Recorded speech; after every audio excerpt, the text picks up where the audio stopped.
Greetings, Hair Cayman here with the Joy Homesteading. I bought one of these cheap Chinese excavators. I kind of got talked into it. You know, they're for sale everywhere, but I never really found anybody that owned one to know how they do in our hard, super rocky ground. So this is a 1-ton machine, H12R. It's pretty cool. I got a big bucket with it. I got a smaller bucket with it and a big ripper tooth. The smaller bucket's like an 8-inch. Yeah, there's the 8-inch bucket. So when you get these things, man, the quality coming out of China is pretty poor. You got to check every nut and bolt, every fastener, change all the fluids on it. These are not for somebody who is not mechanically inclined. You know, when I got it, I'll show you the bolts that bolt the engine down. Like there's 4 of them. There's like 1 on every corner. None of those bolts were tight. None of them. I changed all the fluids out.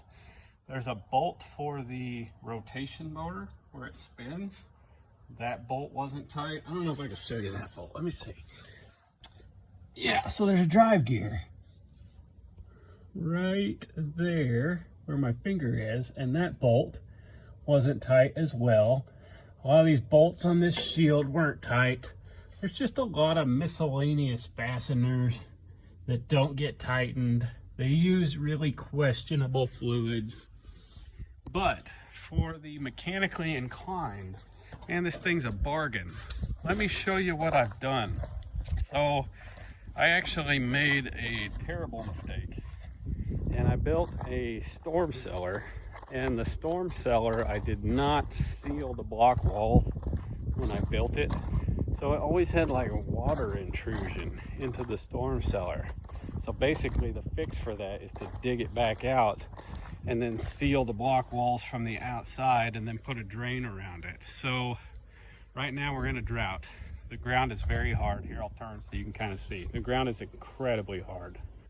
I use 3/8 fiberglass rods for all my fence around the property that I move around, and I can't hardly drive a 3/8 fiberglass rod in the ground right now. Like, it is so dry and so hard.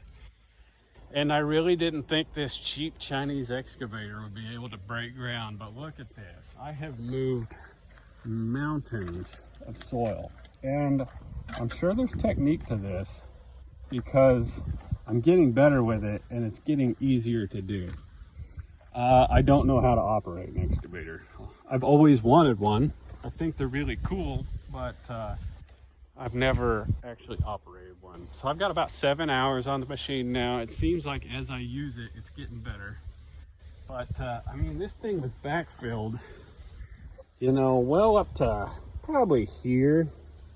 But I've dug all this out. There was a Royal Empress tree. This is all Royal Empress tree. I need to kill it and get rid of it. There was a big clump of it down here, so I actually dug that tree out. That dang root's going all the way around this thing, and I'm afraid it could damage it. So I'm dug this out.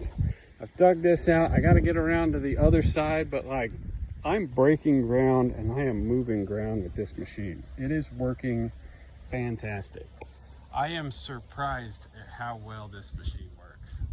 If you guys want a video of me using it, I could put one of those out, but I just wanted to get it out there that, you know, right now these things are super cheap. If you go to auctions, you can pick them up really cheap, and I've used it to move trees, I've used it to dig stuff. It's going to be a valuable tool for the homestead, so just something to consider. I would not buy one if you weren't mechanically inclined, if you don't want to fix it, if you don't want to try and source parts. You're not just going to call up the dealer of the machine and buy a part. It's not going to happen. But you can find who supplied the part and then source the parts from there.